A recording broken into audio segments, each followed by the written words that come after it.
নমস্কার বন্ধুরা, welcome back to my channel. আজ অনেক দিন পর ঘুরতে বেরিয়ে গেলাম তারাপীঠের উদ্দেশ্যে। এখন আছি গাড়িতে, যাব হাওড়া স্টেশন। ওখান থেকে বন্দে ভারত ধরে যাব। চলে এলাম বন্দে ভারতে। বন্দে ভারত ট্রেনটা খুবই সুন্দর।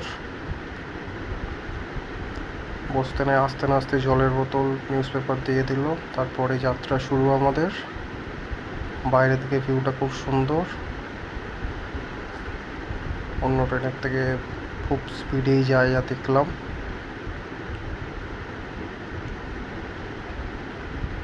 বাইরে থেকে ভিউটাও খুব ভালো লাগছে দেখতে।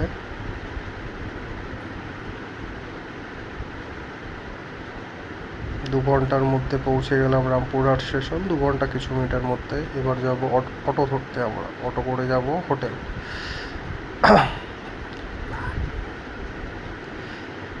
অটো ধরে নিয়েছি, যাচ্ছি হোটেলের দিকে। চলে এলাম হোটেলে। এবার যাব পুজো দিতে।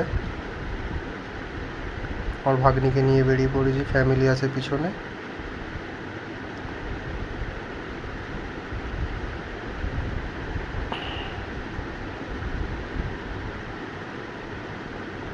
তারাপীঠ মন্দির খুব ভিড়, তাই আমরা চলে এসেছি নলাটি মন্দিরে।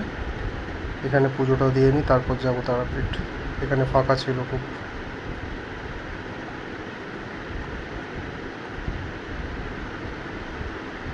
এবার আবার যাচ্ছি তারাপীঠ মন্দিরের দিকে। যতই ভিড় হোক, পুজোটা দিয়ে নিতে হবে। বাট তারাপীঠে গরম খুব। এই সাইডের হোটেলগুলোর রেট খুব কম। নন এসি 350, আর এসি নিলে 700 থেকে 800।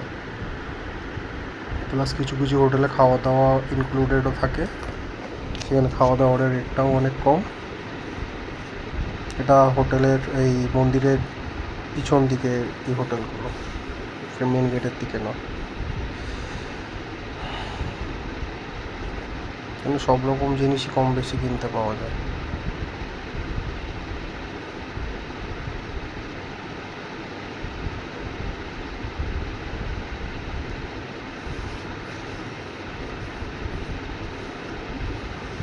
আমার ভাগ্নির যাওয়ার ইচ্ছা নেই, তাও জোর করে নিয়ে যাচ্ছি মন্দিরের সামনে। মন্দিরের ভিতরে চলে এলাম, তাও এখনও প্রচুর ভিড়। এখানে একটা নতুন জিনিস দেখলাম, বিয়ে। একটা বিয়েও দেখলাম আমরা, বিয়ে হচ্ছিল। মন্দিরে যা হোক করে পুজোটা দিয়ে নিলাম তাড়াতাড়ি।